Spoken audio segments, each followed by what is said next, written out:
well-regulated militia being necessary to the security of a free state. The right of the people to keep and bear arms shall not be infringed. Welcome to another edition of Bearing Arms Cam and Company. My name is Cam Edwards. Glad that you've joined us on the program today. Hope that you had a very Merry Christmas. Getting ready to celebrate a Happy New Year as well. Good Lord, 2021 has got to be better than 2020, right? Right? I know I shouldn't jinx it. Now, tell you what we've got coming up early in the new year. We've got an election. Actually, we've got two of them down in Georgia. And these elections will control the U.S. Senate, or at least will determine who will control the U.S. Senate. If Democrats are able to win both of the U.S. Senate seats up for grabs next Tuesday, then there will be a 50-50 split in the Senate, 50 Democrats, 50 Republicans, and that would make the vice president, who also serves as the president of the Senate, the tie-breaking vote on any piece of legislation, any potential rule change, anything like that. If, on the other hand, Republicans can hang on to one or both of these seats in Georgia, then the Senate will be a firewall. And the chances of Joe Biden being able to pass any gun control legislation, they don't shrink down to nothing.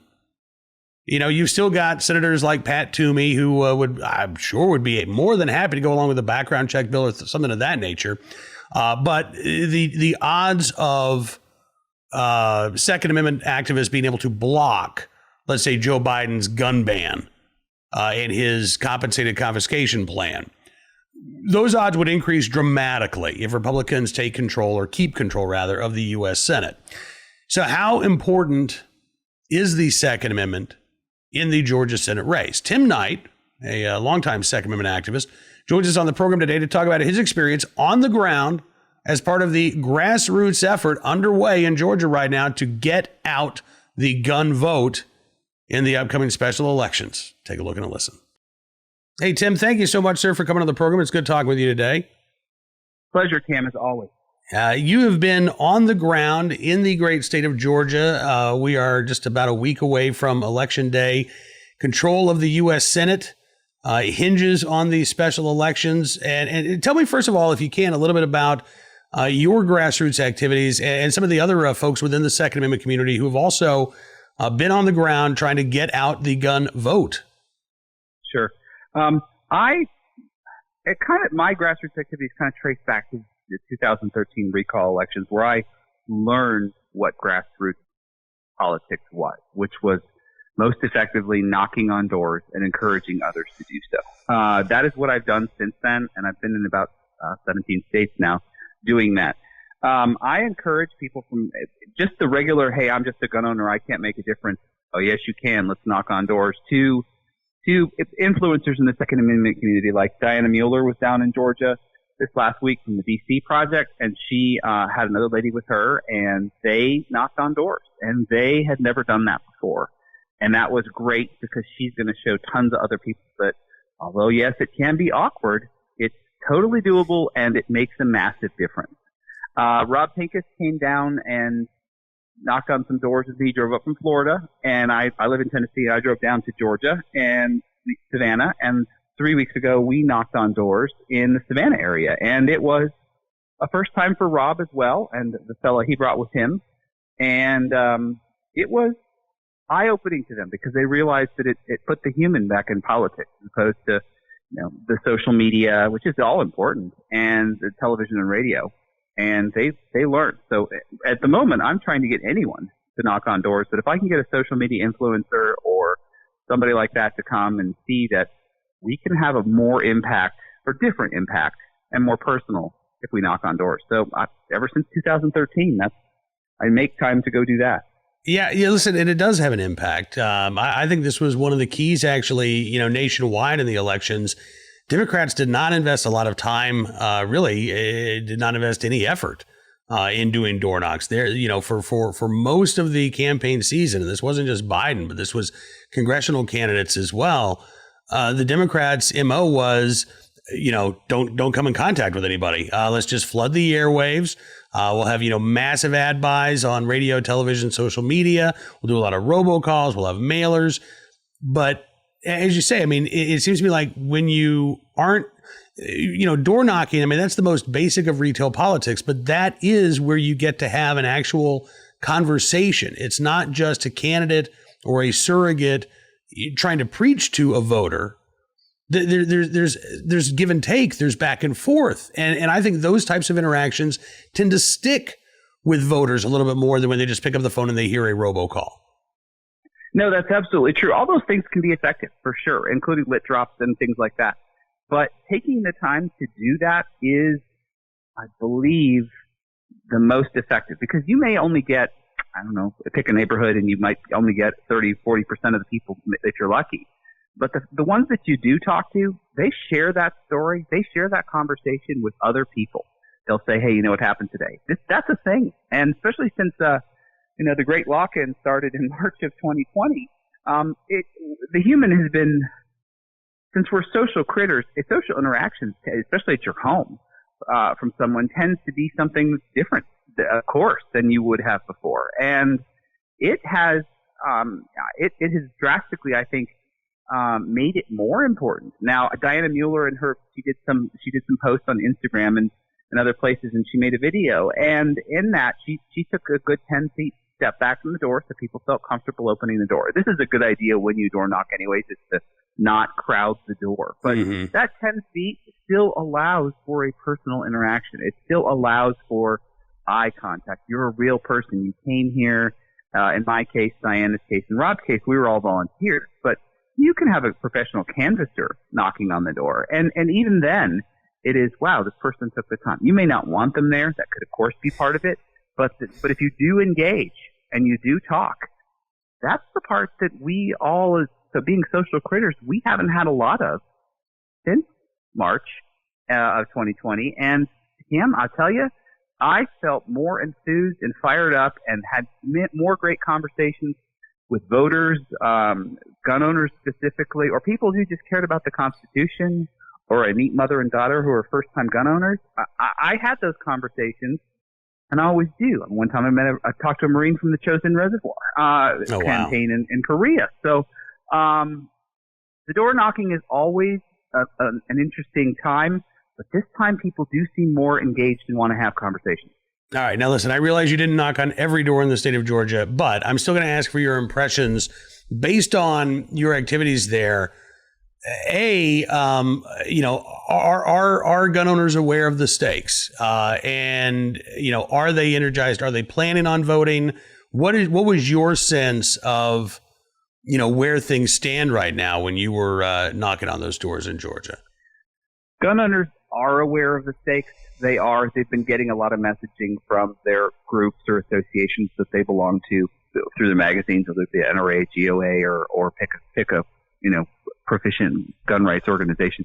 They're making owners aware. I would say the media is trying to downplay the Second Amendment because they know how effective gun owners can be when they are fired up. Now you're seeing, as we know, Raphael Warnock does not mention the Second Amendment pretty much on his website at all. Yeah.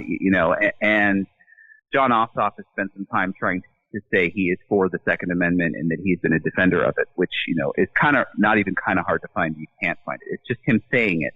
But gun owners are aware of that. I had one gun owner tell me that Raphael, his word, not mine, was kind of unhinged on the Second Amendment. He just didn't really, had a crazy view of it. I'm like, all right, unhinged, that's your word. People are aware, but it's not in the news, but they're talking about it. We'll say that it's this media, let's just ignore it thing, because gun owners and fired up gun owners are pretty passionate people. I like to see it because I know that they're going to engage and I know they're going to vote. And I'm seeing that now for sure. More in the rural counties, but it's the closer I get to the Atlanta metro area, people are still willing to have a conversation, but they're the I didn't know, or there's so much coming I didn't know. But I found that people, since I took the time, were willing to listen. And sharing what a flyer I hung on the door about the Supreme Court from Gun Owners of America, or the NRA hang tag, which had stuff about, the Senate more specifically. Those were very interesting reads for people because they said, well, I hadn't thought about that, or I'm so overwhelmed, but you're right, I should listen to this. that was kind of the take as I got closer to Atlanta. All right. Yeah. And it is interesting. I mean, going back to Ossoff and Warnock and how they're conducting their own campaigns, they are very, very much trying to portray themselves as moderate, or actually John Ossoff's even going further because he's cut ads where he's talking about how he'll be a Second Amendment defender. But you can go on his website and he backs, a ban on so-called assault weapons. So I'm still trying to figure out. And you're right. The media has not been interested in covering that. I mean, that is a newsworthy story when you've got candidate who's in favor of gun control, who's running campaign ads saying, I'll defend the Second Amendment. If it were the other way around, flip the script, and if it were a Republican running for Senate and he's on his campaign website talking about how much he hates gun control laws, and then on the campaign trail he say, well, but I'll vote for universal background checks. That would be an issue. And the Atlanta Journal-Constitution and other media outlets would certainly be covering that. They'd be calling him two-faced and all kinds of stuff. But you're right. The media generally doesn't want to bring this up. I think, frankly, because they know that the more they talk about John Ossoff and Raphael Warnock's support and embrace for gun control, the more it hurts the Democrats in this election. I mean, I think it's just that simple. No, it is that simple. It's a rail they don't want to touch in Georgia because the way the elections tend to work is that all the rural counties report their numbers, and the higher those numbers are, the harder it is to get Atlanta the numbers that they would need to turn the election, which means that they're turn out the vote or they're cheat the vote or whatever the current conspiracy theory might be. But the better that you can make the non-Atlanta metro numbers by getting people fired up about, their rights, firearms rights, free speech, more they get that or the socialism concerns, and they show out in the rural areas, the harder it is for those numbers in Atlanta to overtake that. Did you run into voters saying, Tim, listen, I appreciate you knocking on my door, and yep, I care about the Second Amendment, but I'm not voting this election. I'm going to sit this one out because I don't trust the elections. I talked to one person who did that. Now, as everyone would say, I'm not interested, don't trust the system. A lot of people were very concerned. Almost everyone mentioned the concern over the voter integrity, the voting integrity. But everyone was like, I'm not going to let politicians who made mistakes in purchasing the wrong things or the wrong equipment. I have to vote. I can't just give this up. I can't walk away. So yes, the concern was almost universal, but we're going to vote. We're going to make sure everyone we know votes. I've talked to politics about my neighbors. I didn't know they felt the same way I did. Those conversations are happening because people are so very concerned. They're doing everything they can to get other people out to vote, which is to me a new thing because usually neighbors don't. In my experience, unless you know your neighbors real well, you tend not to talk politics, but more people, at least in kind of the rural metro areas, are talking about politics from the people I've interacted with.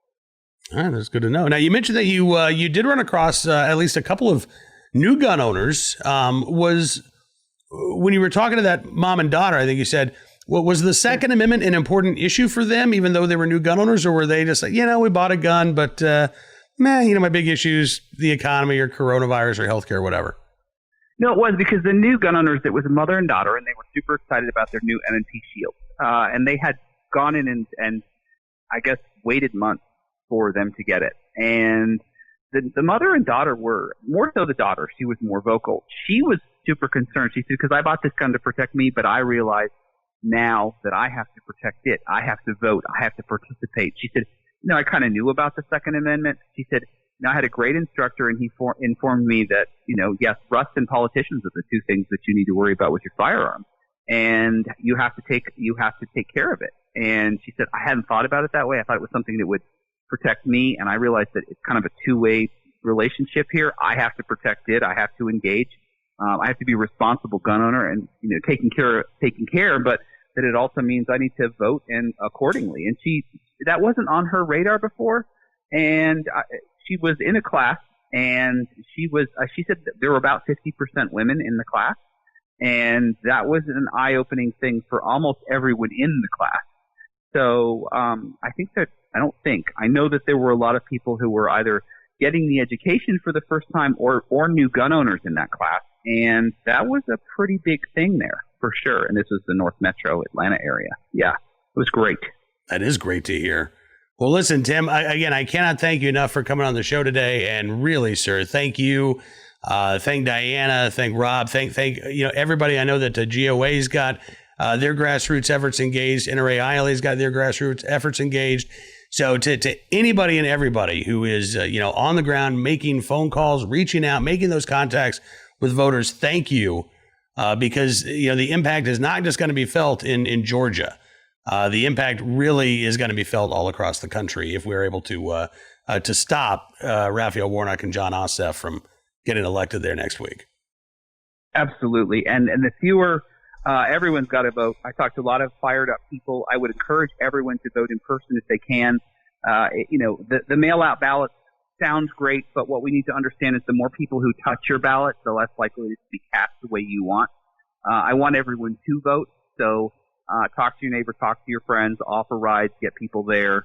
But, yes, this election is going to affect not only the United States Senate and the check on Joe Biden, the protection of our Constitution, but could also very much affect the number of justices we have and how effective the Supreme Court remains, and hopefully less political or not. And that is super concerning for the entire republic. Absolutely. Tim Knight, as always, sir, good talking with you. Thanks so much for everything you do, and look forward to talking to you again soon.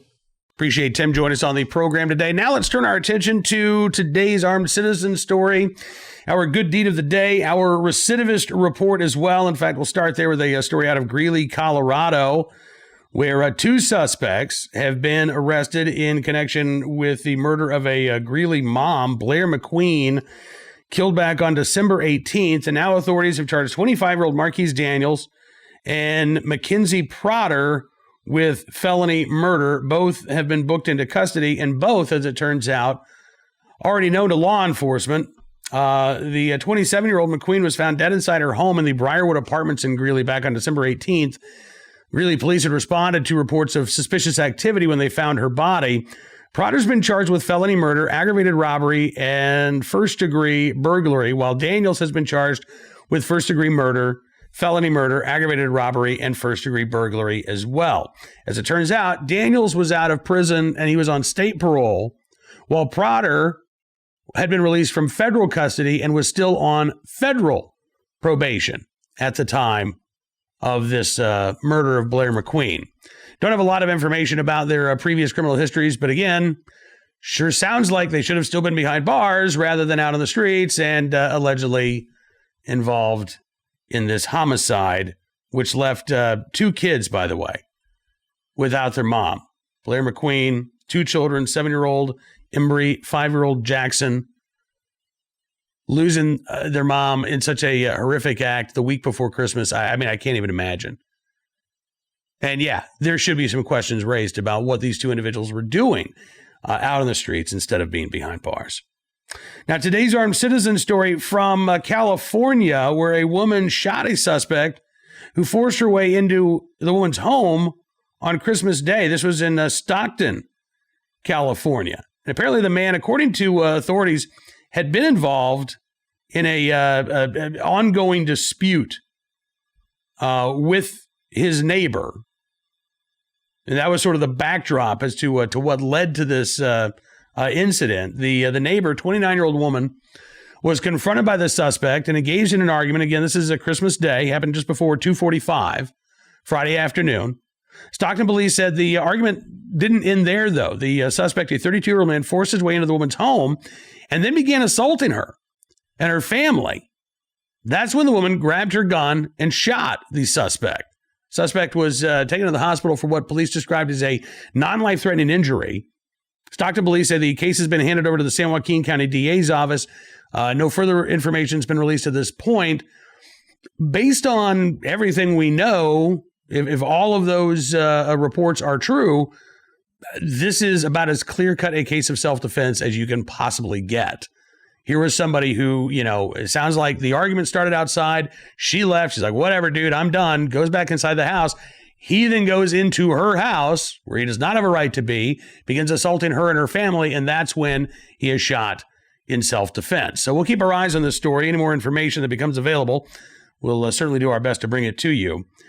Finally today, our good deed of the day from the state of New Mexico. And this is actually more than one good deed. You see the headline there. Officer saves 2 choking babies in 10 months.